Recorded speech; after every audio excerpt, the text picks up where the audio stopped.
করলেন যে কৃষকের মূর্তি ভাঙ্গা হয়েছে, এটা আমি আপনার কাছে প্রথম শুনলাম। ঈশান ভাস্কর্য যদি যারা ভাঙ্গে তাদের অবশ্যই আমরা আইনের আওতায় নিয়ে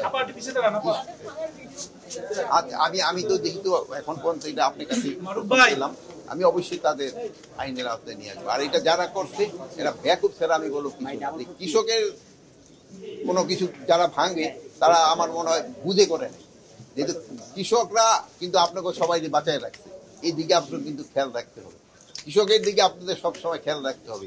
এই এত জনসংখ্যার দেশেও এত জমি কম, তারপরেও তারা কিন্তু বিভিন্ন ধরনের বিভিন্ন কিছু বিভিন্ন সময় উৎপাদন করে আপনাদের আমাদের কিন্তু খাওয়ায় রাখছে। এই জন্য আপনারা সবসময় তাদের প্রতি একটু কৃতজ্ঞ থাকবেন, এবং আমাদের এখানে যারা সায়েন্টিস্ট আছে তাদের প্রতিও আপনাদের একটু কৃতজ্ঞ থাকা দরকার।